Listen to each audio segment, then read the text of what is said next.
Baldur's Gate DiceNTintoAvernus session 1. Spring has pushed a long cold winter aside. Hedgerows have started with the snowdrops and the daffodils are blue. Your campaign starts on the road between Baldur's Gate and Elturel. You are employed by Flaming Fist, which is the mercenary army of Baldur's Gate.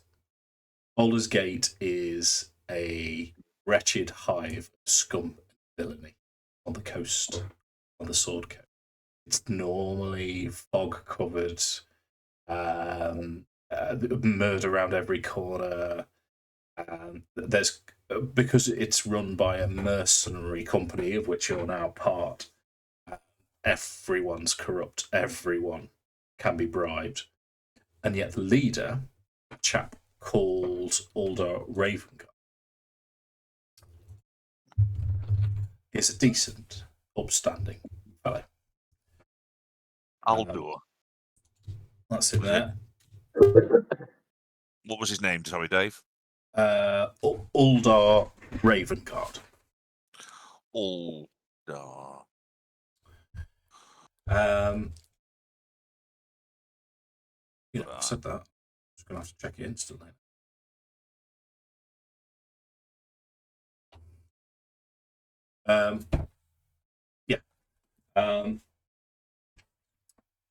The mission that you've accepted, this is you 4 guys with your 2 companions.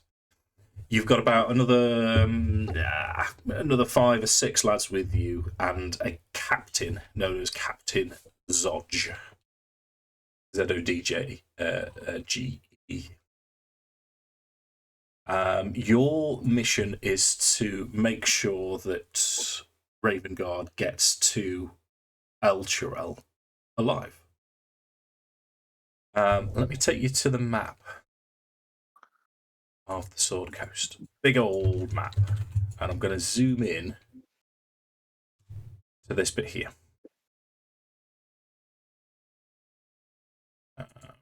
So, Baldur's Gate on the coast, along the river Kyanthar, past Fort Morninglord to Elturel.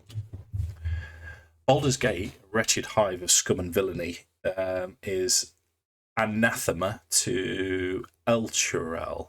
Elturel is a shining bastion of honour and goodness, and everything that Baldur's Gate isn't. The 2 cities have never gone to all-out war, but have come close on several occasions.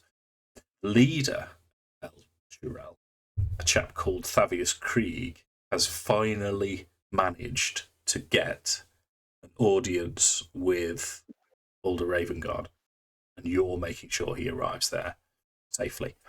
The journey's going to take about 10 days. You're all mounted, and you're following a path along the Kyanthar River. What's the other city we're heading towards? Sorry, Dave. Elturel. E-L... T-U-R-E-L. What's the leader of the Elturel called? Thavius Krieg.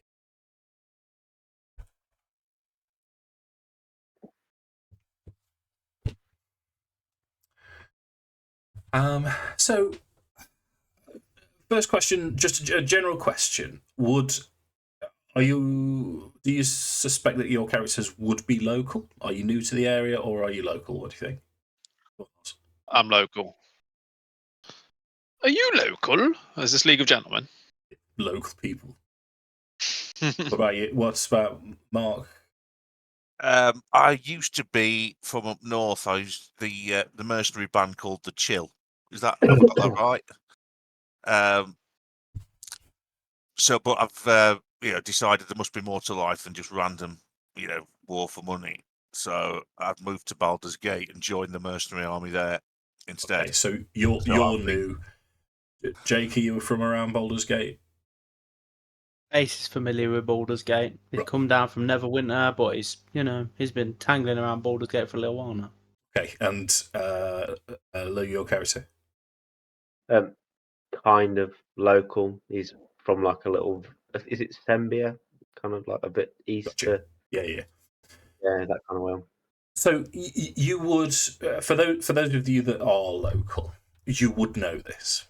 In fact, just to make it a little bit easier, you'll be discussing this, and what I'll do then is I'll introduce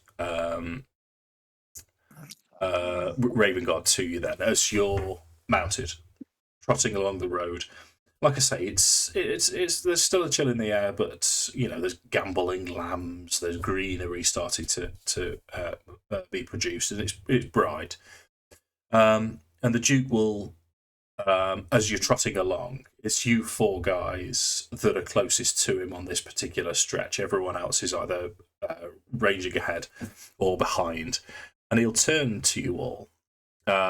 He's a black gentleman, bald head, gleaming plate armor, a flaming fist shield emblem on his back with a very functional but ornamental longsword. Sat poised, you can tell he's of regal bearing, and he'll turn to you with a very well-spoken accent. He is a bit of a posh lad, and he'll say, "Well, gentlemen, this the weather sees us on this. It's a fine day for travelling," he'll say.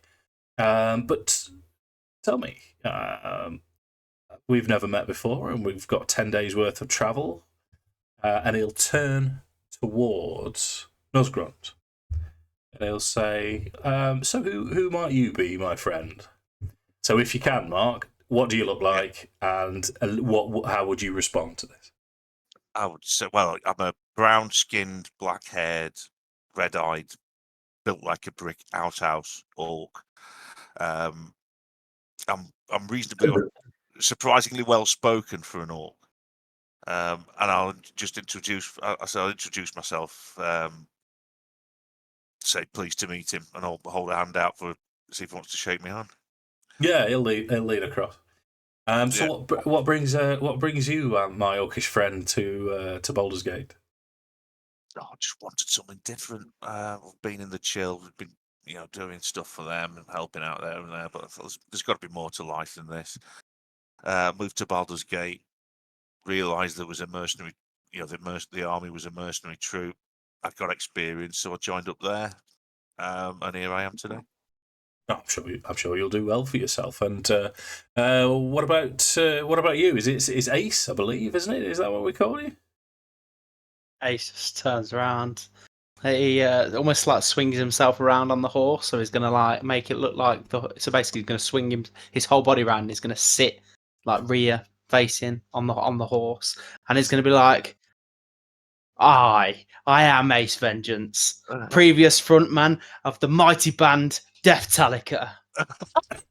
And then as he does that, he's going to swing his V-shaped lute round, and he's going to just like strum a little like tune, but it's going to almost like be like just a little shred, and then it's going to be like, "Have you heard of us?" Well, first off, let's have. I won't make you do. I was gonna make you do a dexterity check, but I won't. Let's have performance though, just to see how well you do with your axe.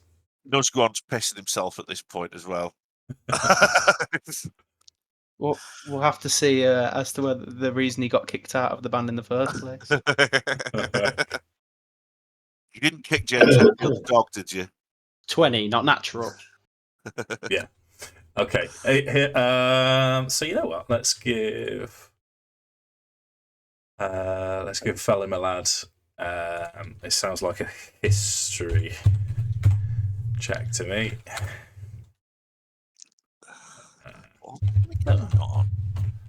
Why isn't? Yeah, got it. Does he know you? You say no. Sorry, as you can imagine, in my line of work, we don't have much time for music. But with you on the journey, I'm sure you'll make up for that. I'm sure you'll play me some of your greatest hits. Oh, for sure. Bring on the metal. So he'll then turn to Lazrith. And how about you, my dwarven friend? We don't get many of your your ilk in these ways? You're more than welcome. What's your story? So Lazrith is a standard-looking dwarf, ginger, blue eyes, like 3-4 foot tall. He'd turn around, he'd bash his chest, and he'd say, "I'm a captain of the Baldur's Gate Guard, and after cleaning up the streets, the disgusting streets, the filth from Baldur's Gate, I'm off for a new adventure." Nice. He'll look at you and say, "Oh, Captain. Have you been in Baldur's Gate for long? All my life, Well, born and raised.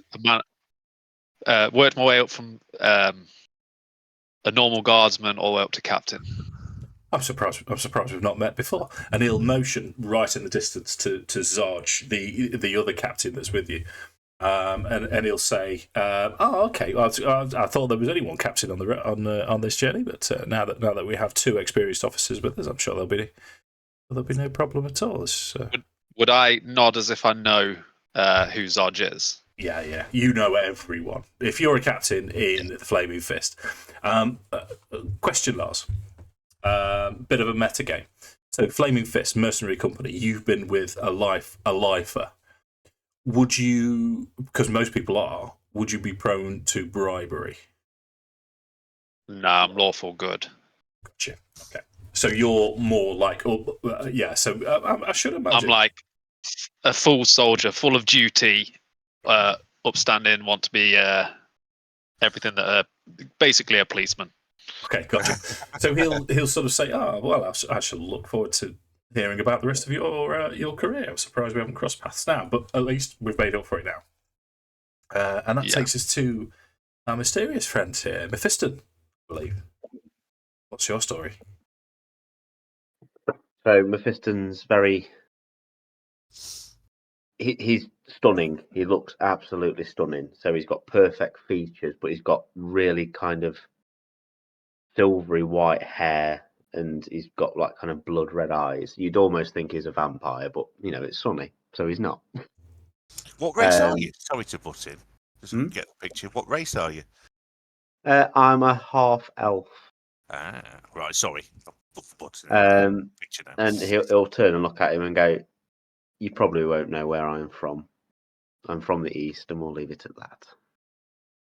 Oh, very, very mysterious. I do like a little bit of a mystery on a journey, and hopefully we'll find out a little bit more as we go.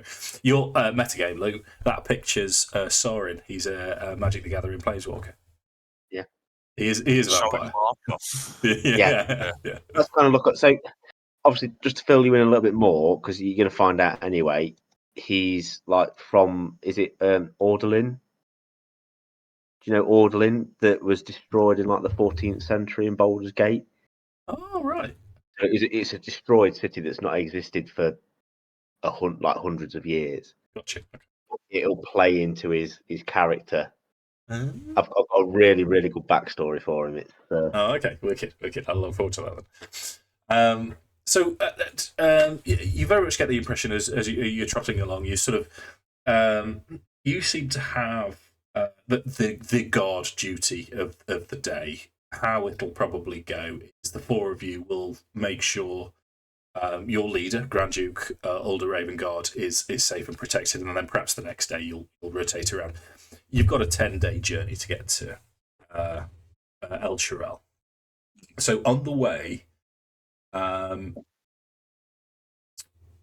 Uldar is going to give you the background of the area. Most of you would know this anyway. To be honest, I don't know why I asked if you're local boys, because he's going to fill you in on a lot of it anyway. So the rivalry between the two cities started years and years ago, when any freight or cargo going past Baldur's Gate to get to Elturel was robbed. Baldur's Gate took a cut from everything, and if there was something coming in the other direction, they'd do the same. So Elturel complained and kicked off about this. Like I say, never got to all-out war.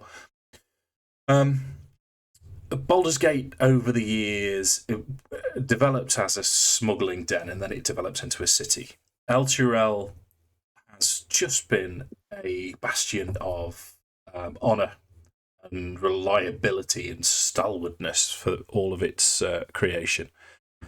And this is why Uldar's eventually happy to mend some fences.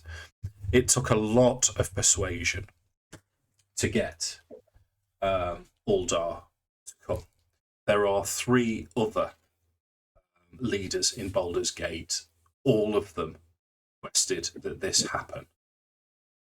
One of them was very, very vocal about it.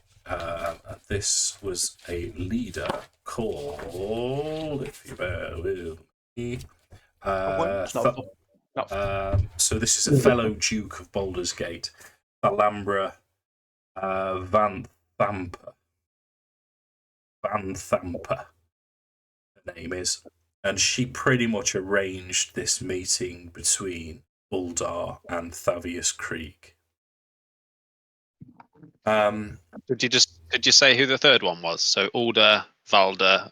Did we say who the third one was? No, there's 2 others. I to be honest, I meant to make a note of it and I forgot. They are dukes, but they're more figurehead characters. So these the names that I'm giving you are the sort of charismatic faces, whereas the rest are just perhaps the money man or the people that do the actual work. But he will, on this first day as well, he's got loads of information to impart about Elturel. Elturel, about 48 years ago or so, was surrounded by a vampire lord and his undead horde. This is why Thavius Krieg is now the leader. Thavius Krieg was a disciple of Torm the True, who's one of the good gods. And Thavius prayed for Elturel to be delivered from this evil. On that day, from out of nowhere, a huge, I think it's a 400 foot diameter sun, a radiant, glowing orb appeared above the city like a second sun. It's subsequently been known as the Companion, but this glowing radiant orb shone down on the Vampire Lord, drove him away, destroyed all of his horde, and saved the whole of the city. When the city was being surrounded, they asked for aid from Baldur's Gate, and Baldur's Gate didn't help. So it was Thavius Krieg himself who almost single-handedly, by having his prayers answered, with this Companion, saved Elturel. But the difference between the 2 cities is immense.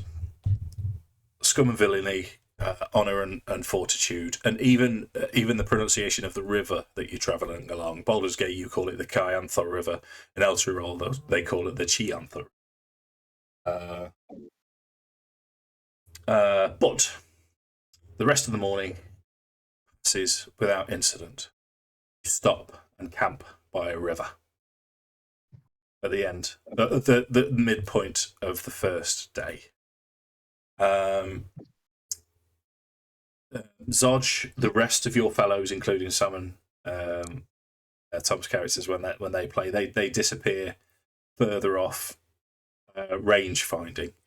When let me just have a look to see who has what's all of your passive perceptions?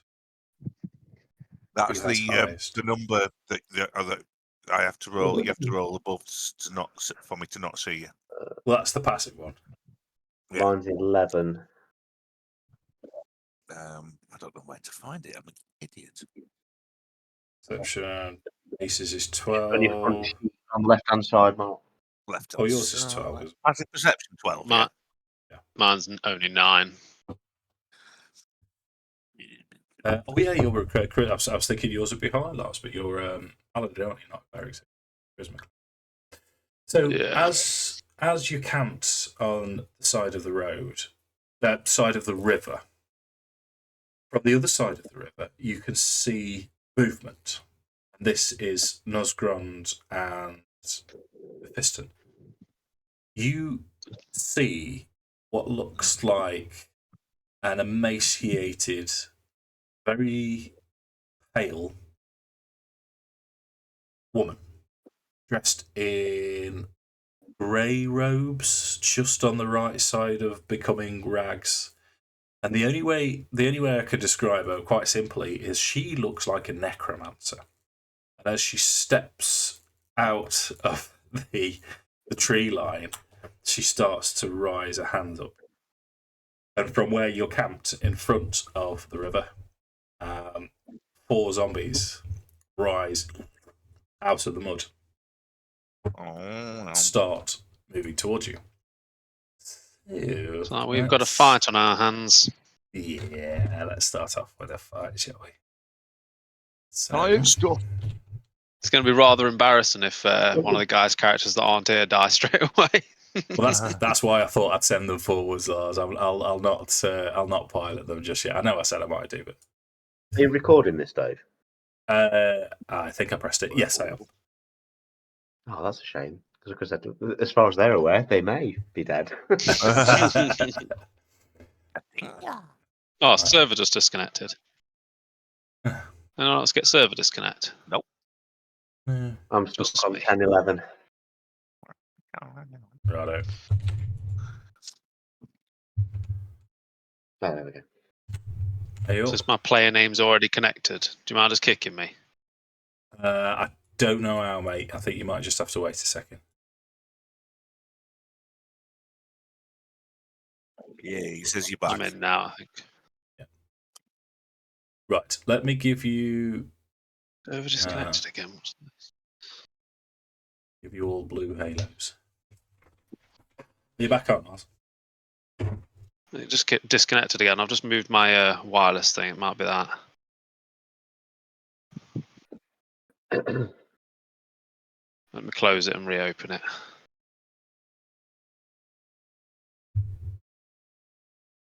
I love technology.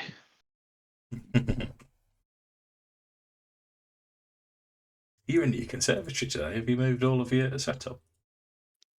I've had to because the baby is in the room next to the attic room. So when I'm talking, I'm too loud and I keep waking up and my wife just kills me.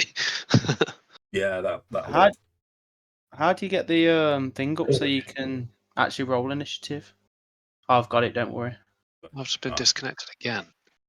1 second. Map tools server. Yeah. Let me I'll tell you what I'm going to do. You need to change, save your tokens with the top down thing so you can look around. So save that on. Wish you'd just flirt with me instead of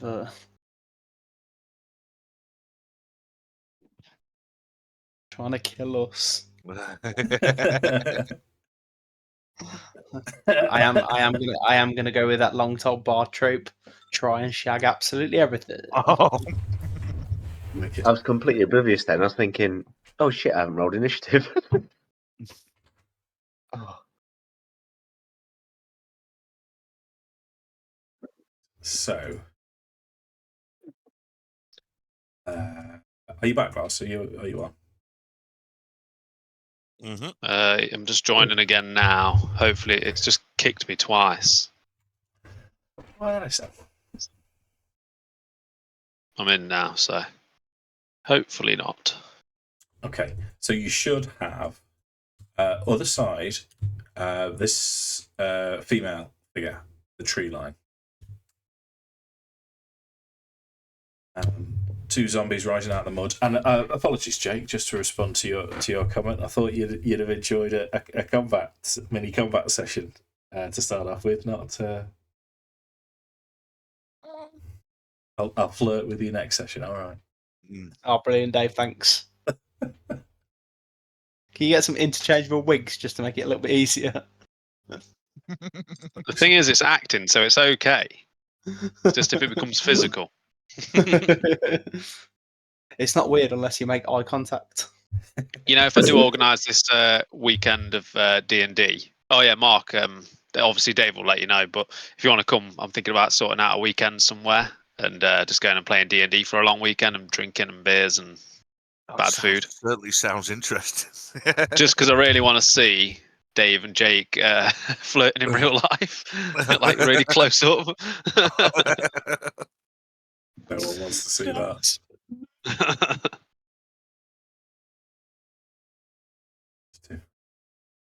Right, so does everyone have the map? Yep. So the first to react is Ulda.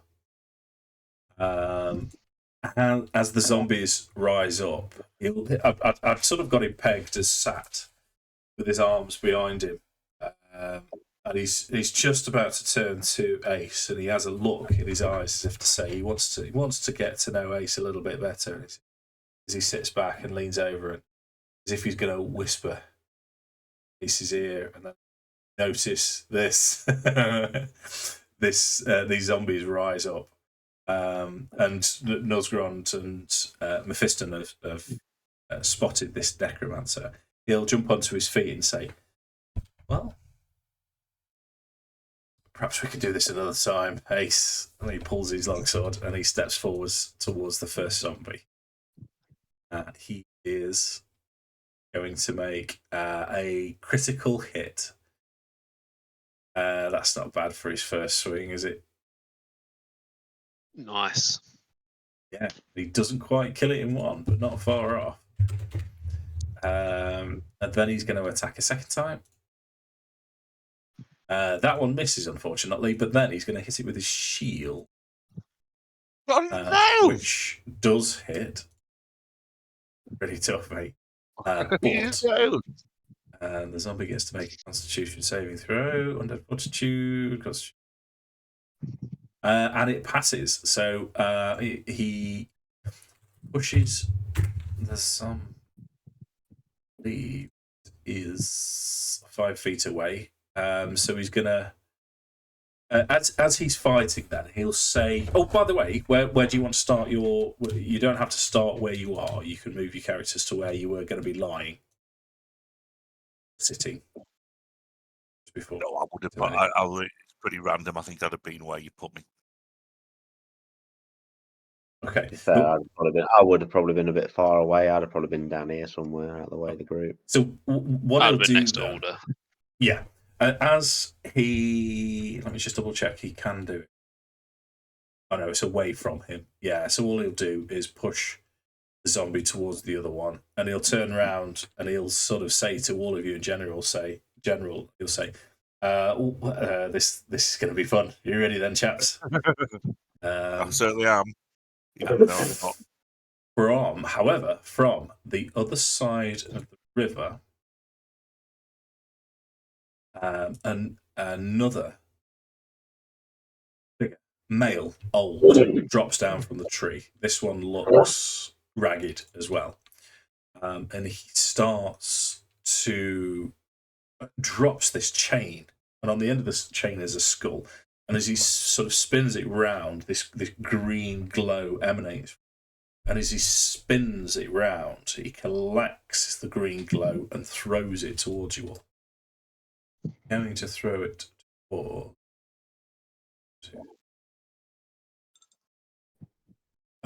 Throws it towards Mephiston. You're sat on the other side. He rolls 20 to hit. That hit. That's 7 points of necrotic damage. Oh, I'm just going to souffle the sarcophagus before my turn because I haven't got a while yet. Are we playing the mock game, by the way? Oh yeah, what do we win? Magic item if you get it right. Well, that one, I would never have guessed that one. What did he just say?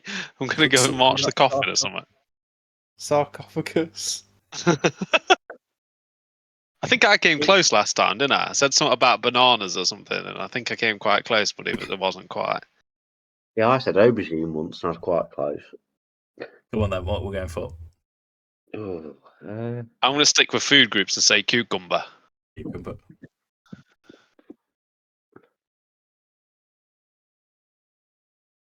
Demon for me. Demon? Yeah. I think we're on a bit of a death kind of knight. Yeah, maybe it is related to whatever the campaign is.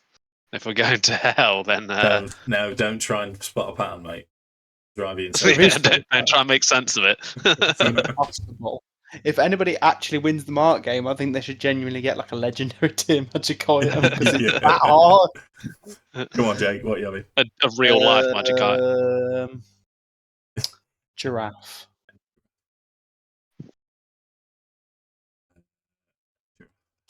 Yeah. We were just playing the Mark game, Mark. I've just taken everyone's word. Tom was trying to get crafty last time. The word he picked, he was dropping it into the conversation to see if he could Darren Brown it out of Mark. Yeah, he was. Subliminal It worked. messaging. Yeah. I'd used it before. Yeah. Right, where were we? So next up is My mate. Lazrith. You're on last. Yeah, it didn't roll me when you did it, so I did it. Okay. So Lazrith is gonna. I don't want to attack that same one. If I run out and then in, yeah, I'm not gonna get an opportunity attack from that first zombie, am I? No, as long as you don't go beyond his 5 feet danger area.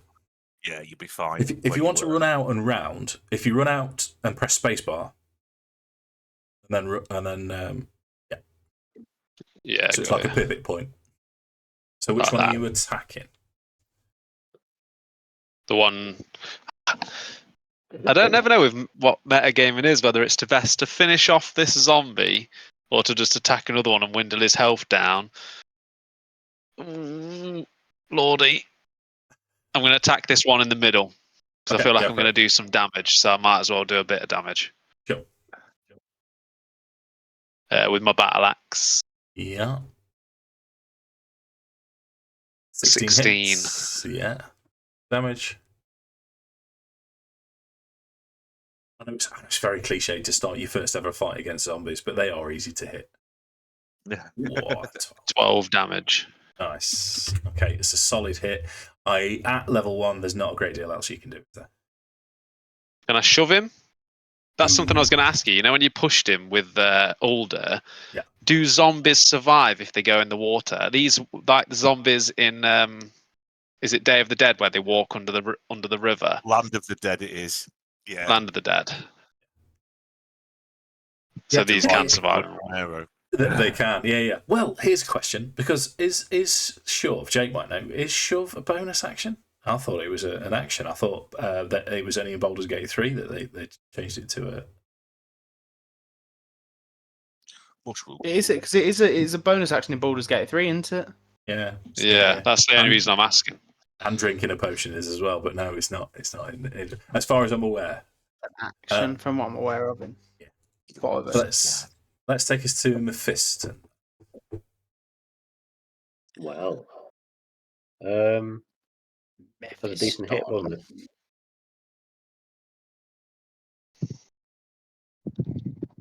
I'm going to move back to there.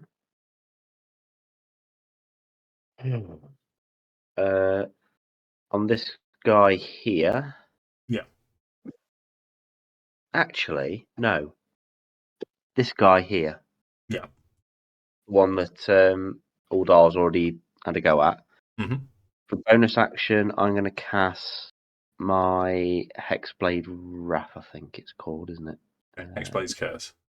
Hexblade's Curse, sorry, yeah. Yeah. And then I'm going to cast Eldritch Blast against him. Go for it. What are you meeping for? 13 hits. So 13 hits. So because of the curse, it gets a +2 to the damage as well. But... So that'd be 11 points of damage. And you get 11 hit points back. Oh, is it if it dies? If it dies, yeah. Right, I get because it's 5 hit points. Right, because it's got undead fortitude, so it's 5. So, what did you do? 11. 11 plus 2, yeah. It no, sorry, doesn't yeah. make it doesn't make it save, so it does die. Yeah, cool. So I get How do you 5 want points. to kill it? I'll do that first, just so I remember. Yeah. So yeah, it basically shrugs off this what's just happened, launches back, and thinks, right, I'm in this shit here.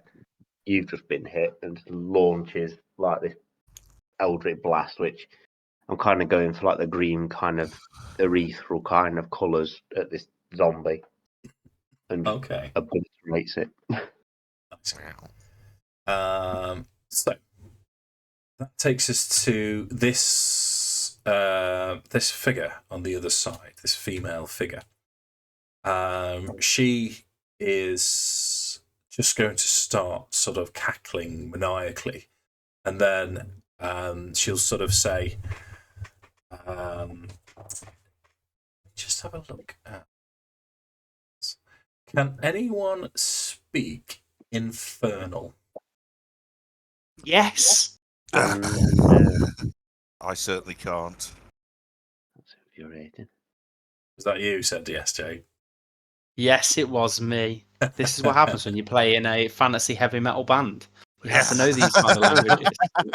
Half of your lyrics are in Infernal, which is Yeah. just common backwards. She in Infernal, she'll say, deliver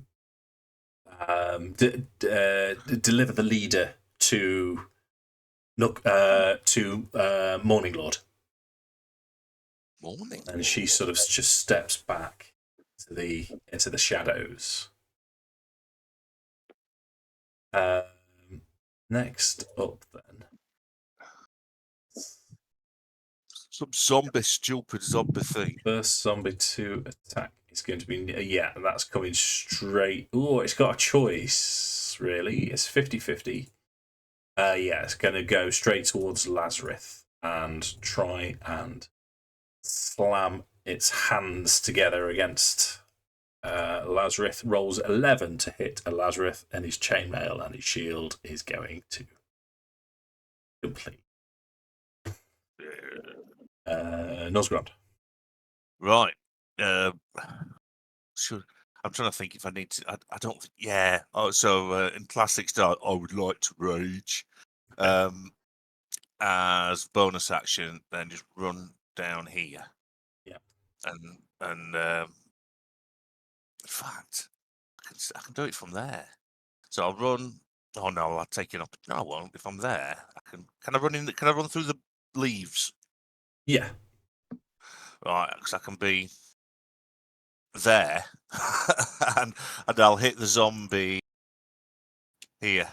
Okay. With me glaive. Right. Roll to hit. Alright, here we go.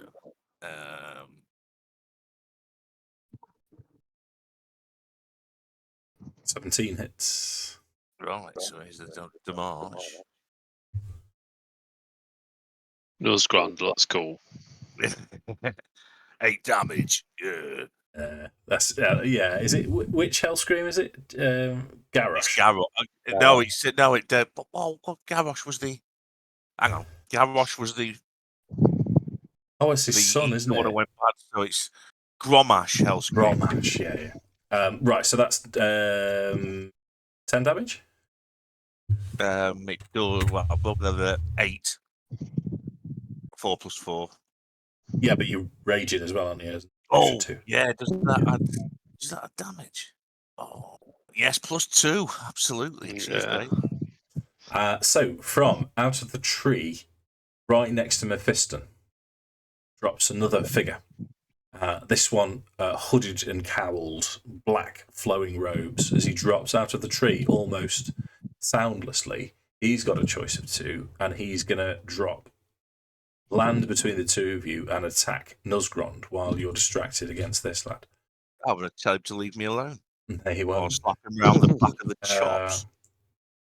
He rolls a 7 to hit Nosgrond. No, he's missed horrendously. So Ace, just give me a perception check for Ace. Okie-dokie. That's only an 8.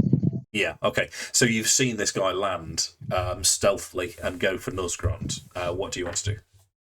Okay, so I am going to start chanting in Infernal, and I'm going to start chanting the Morning Lord, but I'm almost going to do it like a heavy metal riff behind it, so it's going to be like, the Morning Lord and the Morning.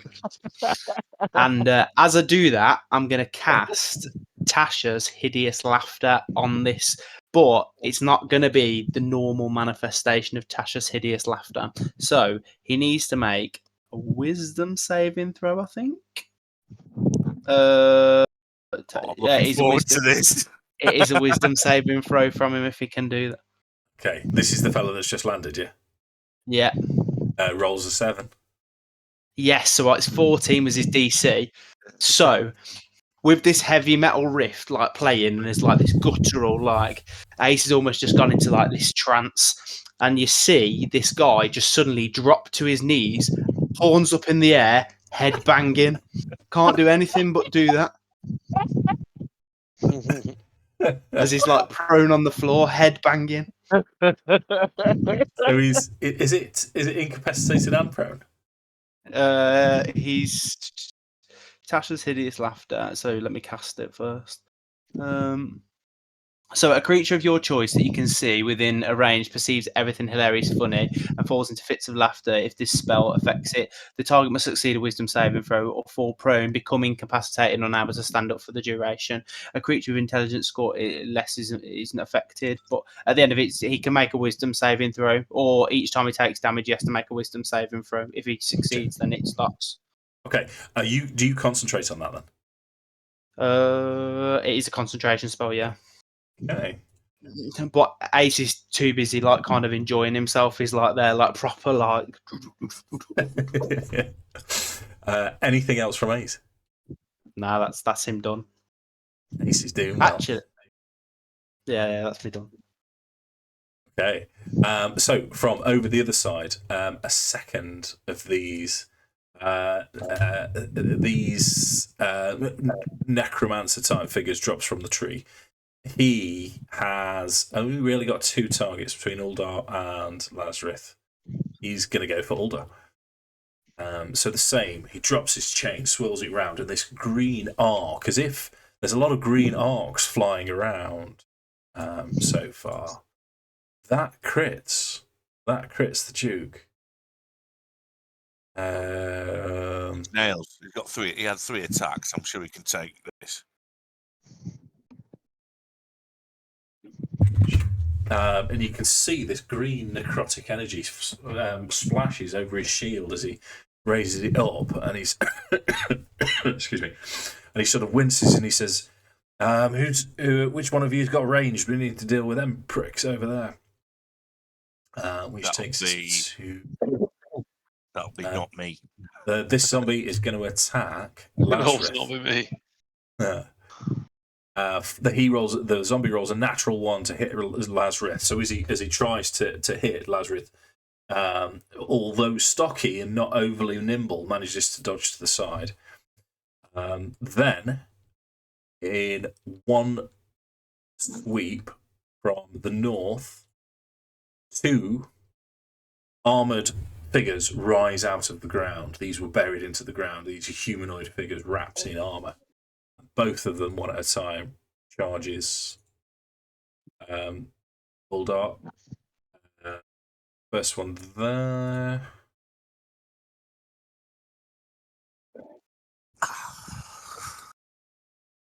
Got a feeling this is going to be a baptism of fire. Yeah. That's Shit is falling out of trees, coming out of the ground. That's the way I like it. However, they both work well in tangent, but they don't hit. And the Uldar's now looking around as if to say, he's got sort of a bit of a sweat on, and he'll say, "Right, chaps, now it's time to prove your mettle." But he will say, Ace is already doing that. yeah. He will say, "I can hold my own here. We need to take those 2 from over the other side of the river." As the last combatant makes himself visible as he drops out of the tree and attacks his got to be Mephiston. That is, you moved yourself right next to Ulu. And he rolls 7 to hit you, so he's missed. Yeah. And that takes us to the last zombie, which is against you, Lars. Against Lazrith, rolls a 7. Okay, so top of the tree again. Uldar. He's got these 2 in front of him. So he rolls. That's a good hit. That's damage. Say. Yeah, what he's going to do, he's going to step into here. As Ace is playing away, you're in the zone, but you can almost feel the wind, the breeze past as Uldar's stepping in to protect you, so you can carry on doing your thing.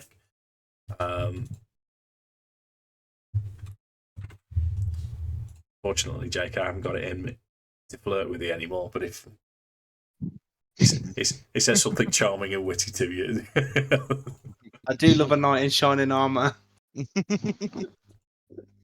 Just whispers in his ear. Just like break out the metal song for a minute. and then he's still got his. No, he's going to hit. So he's attacking 3 times with this gleaming sword. As he, on the 3rd attack, is very Aragorn-esque as he's bang, bang, and then sort of a reverse spin. It takes this fella's head clean off, which takes us to over the other side of the river. This lad here, he is going to target the Duke as well. That hits. Yes, it does. Damage. So again, necrotic energy flashes across Alder's shield. Lars, Lazarus' turn. So Lazarus will just scream, "Protect the Duke!"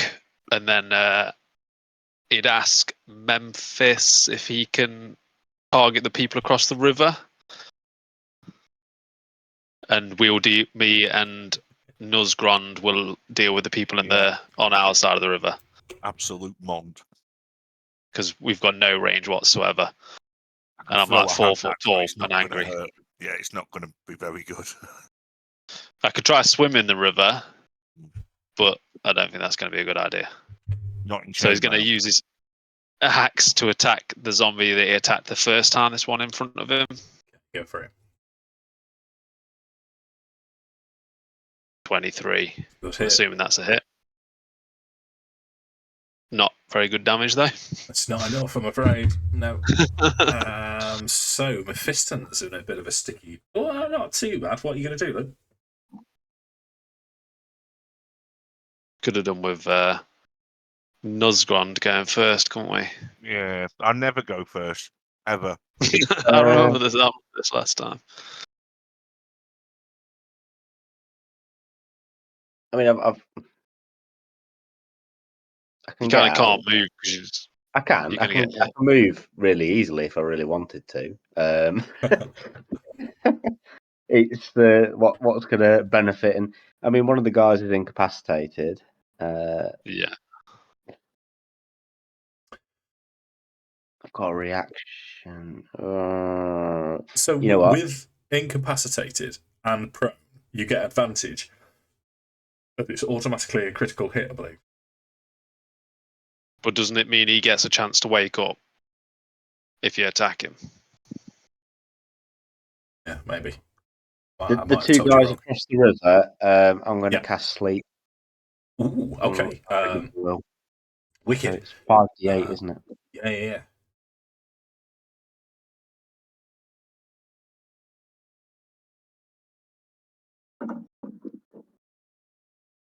Oh, that's piss. It's not great. What does it look like when Mephiston casts spells there? So kind of with sleep, I kind of imagine like a purple mist, just kind of coming out of nowhere, and like yeah, it's kind of like a poison fog kind of looking mist, and it's all nice and warm inside, and Smells of Hypnol. you just want to go to sleep. Right. Oh no, I told you a lie. It's the unconscious condition. That's yeah. So one of them just collapses, crumples into a heap of rotten, fetid rags. Anything else from Mephiston? What else can I do? Got to be something I can do. Ah, yes. Ha ha ha! I can cast Misty Step as a bonus action. You can. Hold up. You can't. Yeah. I can, because I can cast Sleep as a spell, and I can use my Fey Touched as using Misty Step as the 1/3 without spell slot. Yeah, but they're still both spells. If you'd have cast a cantrip, then you'd have been able to have Misty Stepped as well. Oh, even though it's a bonus action? Yeah, unfortunately. Oh, that's shack. That's me then, really. Really? Okay. So yeah. Well, it's worth remembering because I mean, if you're using Eldritch Blast or you're using Booming Blade, oh wait a minute, both of those you can still Misty Step. Right, Rob Zombie here is going to take a swing at Lazrith, and all of them have missed so far. This one rolls a 7, misses. Nuzzgrond. Right.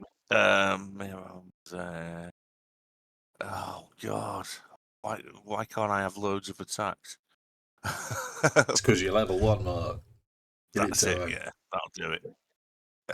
It is painful, innit? I just swing my axe once, and then I'm like, Yeah, enjoy, lads. It sucks even more if you miss. Yeah. It does. This Nightblade, Dave, can I hit him with my glaive from there, from where I am? Yeah. Well, the one that's in front of Mephiston, yeah. The one that's right in front of Mephiston. Yeah, I'm gonna go for him. Go for it. He's tried to hurt my friend. Where is he? I thought you were an intelligent barbarian. I am. I just felt to be a little bit orcish just for a second. His intelligence is 12. He's not like super clever, but he's above average. Yeah, that's pretty good. Just go for an orc. 24. He's more intelligent than me. So, Damage. Was intelligence a dump start for you, Lars? Yeah. Yeah. It's 8. Damage. So don't ask me to write anything down. 11 damage, Dave. How does he die? Oh, superb. Well, it's a glaive shot, so I think he's got a big sort of curved, almost like a scimitar on the end of a stick is what it looked like. So I think he'll just swing that down strong, just cleave his head in twain with it. Okay, so my friend, the Nightblade, at the end of his turn, he gets to make a wisdom saving throw to see if he can stop rocking out. Can you imagine all your mates are fighting and you're just like loving what you hear? Yeah. Is he having an iPod party while we're fighting? 13? Bale's still. No, he's still. On the floor. His friend's literally just died next to him, and he's at one of them silent discos, isn't he? Like, he's almost headbanging his brain that hard. It's just going to mush. That takes us to Ace's turn. Well, that's wonderful because Ace is going to throw a little bit of bardic inspiration towards Lazrith. He sees Lazrith putting in the good fight, and he's going to be like, he's going to, as he shreds through his solo a little bit more, it just inspires Lazrith to fight harder. So take a little cheeky bardic inspiration, and then he is going to use vicious mockery on. He's going to use it on the Fist of Bane. Okay. Because I can't reach these guys over the water, but I mean it's a wisdom saving throw from the Fist of Bane. Yeah. Rolls a 4. Wonderful. So that's a D4 of damage, which was 2 points of damage for him. But it's just going to be like Ace is almost going to, rather than actual vicious mockery, he's just going to like raise his singing voice to like a really high pitch, like like almost like Axl Rose level of kind of like almost like his squeal type thing. It's just like it makes he's like my head. Doesn't that have another effect because he failed the save, or is it just damage? I think it's just damage. It's a pretty It's shit spell. Normally, you just use it to bitch at somebody, tell them they've got a little weenie or something. You unleash a string of insults, less just subtle enchantments at a creature you can see within range. If the target can hear you, it must succeed the Wisdom saving throw, or take 1d4 damage and have disadvantage on the next attack roll. That'd be a good one to do with actually Bardic really Inspiration to really mess with their head, like inspire somebody and then just insult them straight after. It's like a backhanded compliment. Can you remember that, Jake? Because I haven't got a button for that, but never mind. Right, so the sleeping Necromite. Sleep is particularly good because he doesn't get another save. He's just asleep. But it does take us to the zombie that isn't injured, and that's going to attack Lazrith. And he rolls a 18 to hit Lazrith. I'm 18 armor class. That's 6 points of bludgeoning damage. Saucy! Bump on your shield knocks you to the ground briefly as you stand. Rise up. It's the second. This is the Fist of Bane then, Jake. So he's gonna attempt to step round, and what I'm going to say is Ulder sort of imposes himself, so he can't step all the way around, but he has disadvantage to hit Ulder.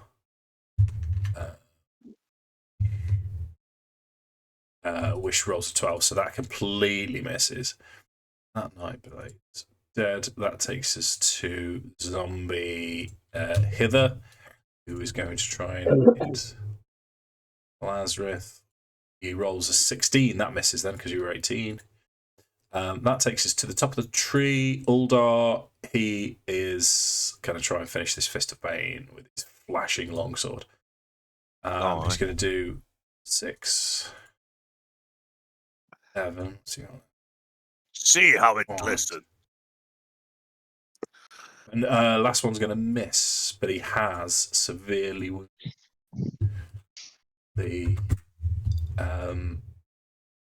Fist of Bane, which takes us to the lad over the other side. I'm going to give him an intelligence roll. In fact, Lou, you can roll this for me because it's kind of you versus them. Roll a d20. I'm going to give him a DC of 12. If he gets 12 or more, he's going to wake his mate up. Yeah. So his action is to wake his mate up. A natural 20. Yeah. Yeah. That's well, you've saved virtually 2 whole rounds, so it's not bad going. Lars, Lazarith's turn, and you do have this bardic inspiration, which is an extra d6 to add to. Is it hit or damage, or is it just hit, Jake? No, so it's to attack roll, saving throw, or ability check.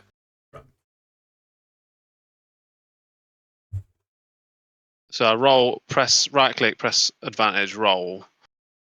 But I don't. How do I add the 6? I think it's added 7. No, it's not. It's not advantage, mate. It's so basically, bardic inspiration is an extra d6 to your roll.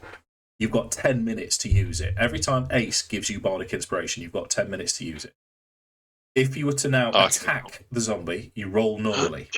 If you think it's going to miss, depending on what number it is, you can say, I'm going to add the d6 onto this roll now. Or you can save it for an ability check, or you can save it for saving throw. Cool. I'll just attack then. See what happens. Same zombie. I'm going to try and finish this guy off. Okay, so normal roll to hit.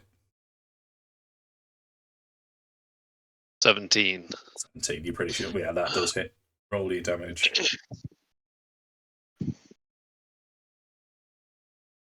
12, that's got to be a kill. It should be. Yeah, he's got his undead fortitude. So 5, 17, he rolls 16. So yeah, I thought he was going to take that for a second.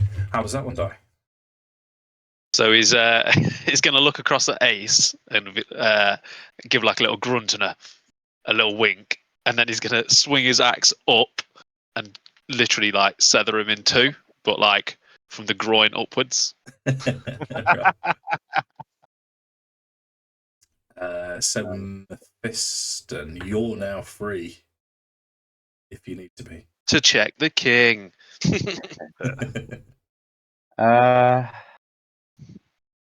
Sorry, No, Ron, no. point at things then. I tell you what, from where I am, and the one that's just woken the other chappie up, I'll just fire an Eldritch Blast at him. Okay, yeah.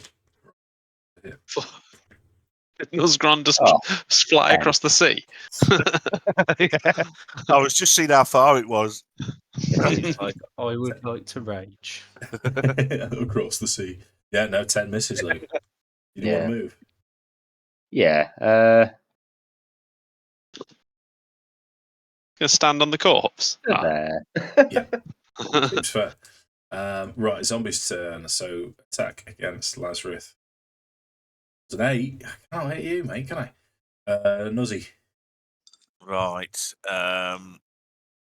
Okay, I'm going to move forward because I want to give them a chance to hit me instead of Lazarus. And I'll hit the one that's straight in front of me. Sure. So here we go.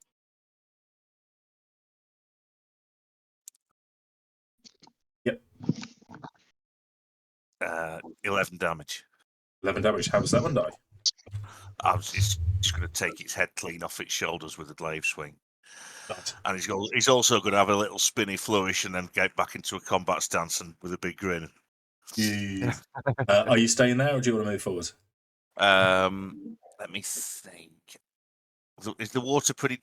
Like you said, massive river, isn't it? Okay, so I'm not going over there.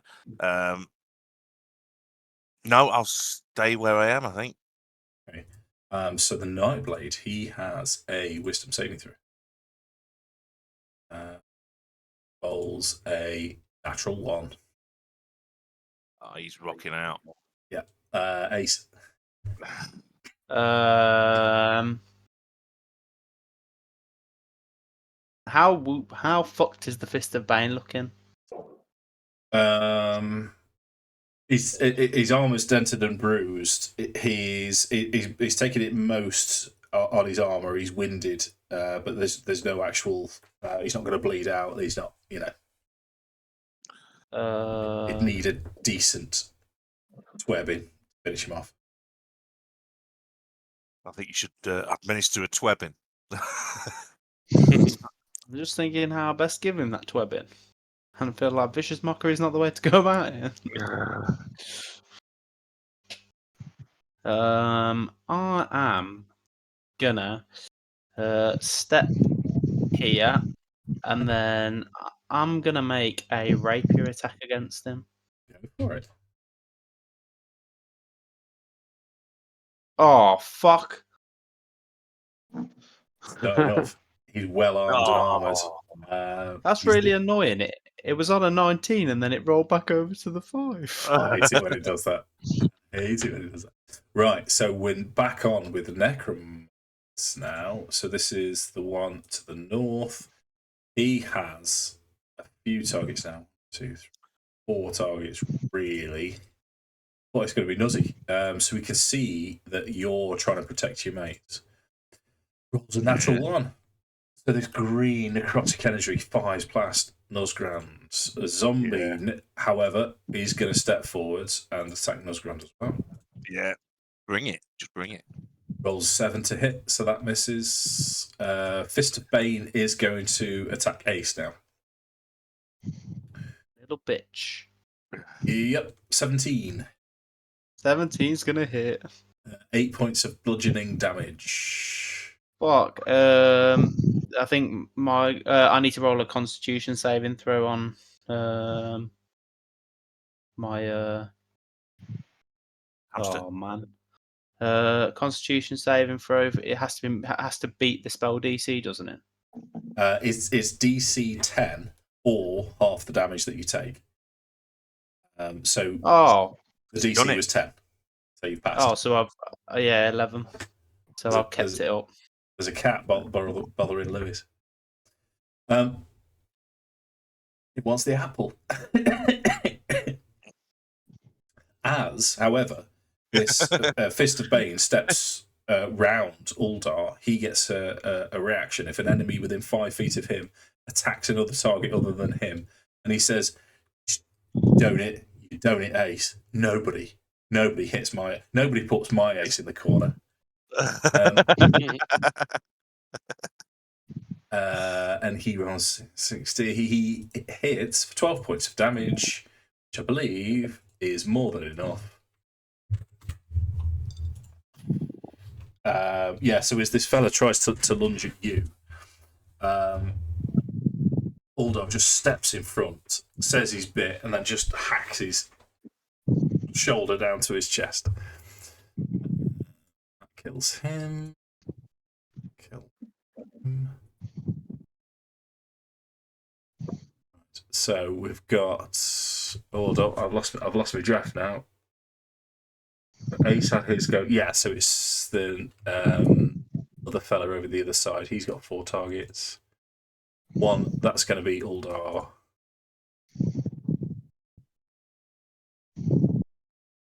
That hits. Juice taking. Fair licking, but he's still standing. Zombie is. No, that zombie's had its turn. So, Uldar's turn. He is. Who's looking?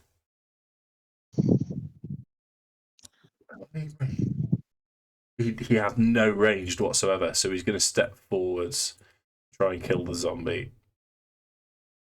9 damage.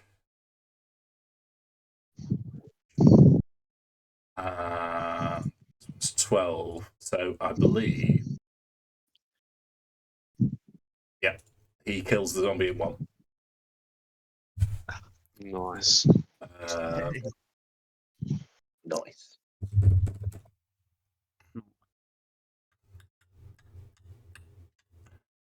I think it's going to be Lazrith. So the last Necromite. There's still 2 Necromites left. So an attack against Lazrith is a 9, which misses. Lazrith gets his turn. Is there any? You've got no ranged at all, Lars? No, didn't take a crossbow or anything. But still got this Nightblade on the floor though, sleeping. Napping. Yeah. True. So Lazarus gonna step between. He's gonna step between Nosgrond and Uldar and be like, "Good on you, laddies," and slap them both on the back of the knees. And then he's gonna use his battle axe to attack this Nightblade. Right. So this, because he's on the floor, he's prone. You attack with advantage. Yeah. Right click advantage.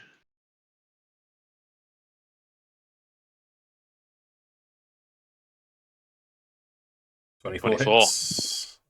Roll your damage. 11. 11. So he gets to save again because he's taken damage. Gets another wisdom save. He rolls 19. Yeah, so he shrugs off the effects of the spell. Yeah. But he does take a lethal amount of damage, Lars. How does he die? So just as he's waking up, getting up off the floor, and he's on all fours, just looking a bit dazed, Lazarus just going to look around at the Duke and Nuzzgrond and be like, "I've got this one, chaps," and then just chop his head off. Nice. If he didn't have a headache before from all the headbanging, he definitely does now. Does now. Okay. So Mephiston. So typical Lord of the Rings quote of the night. Can we toss a dwarf? Yeah, I'd be happy to be tossed. Across, I mean, not off. I don't think that's appropriate for the situation. Maybe later. Did you see Jake's eyebrows just get raised straight away? He was like, "Oh, hello." Ace is in. Ace is in the Jake's hole. properly in bard mode.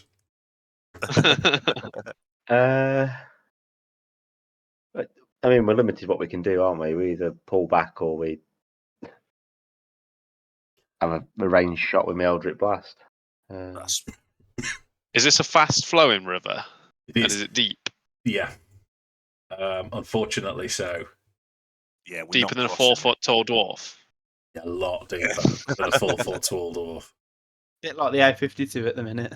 I mean, could we not just walk off because they are on the other side of the river? Disengage and just get the hell out of there.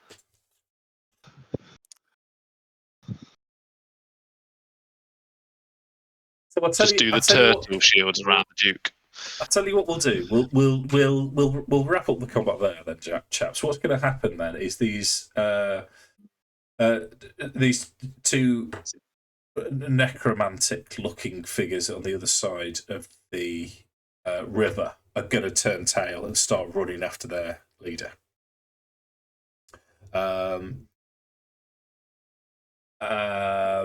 And combat over. So danger has passed now. So you manage to gather yourselves, take a breather, take a breath. And as Uldar is looking over he's sort of with his toe, he's turning over the humanoid figures, the zombies. He's not really interested in, and he'll look over to you all and he'll say, "You recognise these? Recognise where they're from?" Would anyone wish to make a history check just to see if you do? I could make a history check. Yeah, you can all do it. 13, I guess. 16. Ace is better. Ace. Lazarus, 18. Yeah, so that's not bad then. So Mephiston, you're a little bit distracted, so perhaps patching your wounds up. You're still trying to figure out how you could have resolved this over the other side of the river, a little bit, something of that nature. And similarly with Nuzzgrond, but Ace and Lazrith, the fact that the two heavily armoured lads, that got one of their gloves was black, and the symbol on their shield is the symbol of Bane. The two that dropped from the trees and how they attacked, they are followers of Baal, which could only mean that from the other side they're followers of Merkel. And these are followers of the Dead Three. This is Bane, Baal, and Merkel. Not Angela Merkel. Not Angela Merkel, no. I mean, perhaps she's involved in some way. The Dead Three, especially Baldur's Gate, has a history with Baal, and the spawn of Baal. So, short story is that Bane, Baal, and Merkel were three humans thousands of years ago, and they aspired to godhood, and they managed it. And they took the mantle of death, murder, and all of the nasty things away from a god at the time. They weren't happy with just godhood, so they tried to take Tablets of Fate, which is basically the rules of all of the pantheon of the old world from Forgotten Realms, and as such they were cast to the mortal realms and killed. But they had a contingency plan, so these three gods rose up again as major powers, and they have acolytes and followers all over Beirut. And that appears to be what has attempted to kill Duke. Is there anything on the bodies, Dave? I mean, the zombies obviously not, but is there the other lads? What have they got on them? You from the Fists of Bane, both of them carried maces that are serviceable, and both of them had chainmail on. You could probably chainmail, shields, so 2 chainmail, 2 shields, 2 maces. I'll take a shield. Just put it on my back. Sure. If things get Are really the maces any good? Yeah, they're solid standard maces. They're just. I mean, your axe is better, Lars, if I'm honest with you. But and the Night Blades both had daggers, so that's 2 decent daggers. Sharp, pointy. I mean, Ace would be shaking his head at the concept that it was like, if I didn't have reason to dislike Baal enough, and he'd go into, he'd be like, the Iron Maidens, they had a song now, Blood for Baal. For fuck's sake, why am I always being reminded of my defeat at the Battle of the Bands? He's just going to take one of the helmets and kick it. Okay, then, chaps. That's so. That's we'll leave that there as our introduction to Baldur's Gate: Descent into Avernus. We'll pick it up next time. Like I say, next time it will be me and Mark and whoever's available. So let me turn this thing off.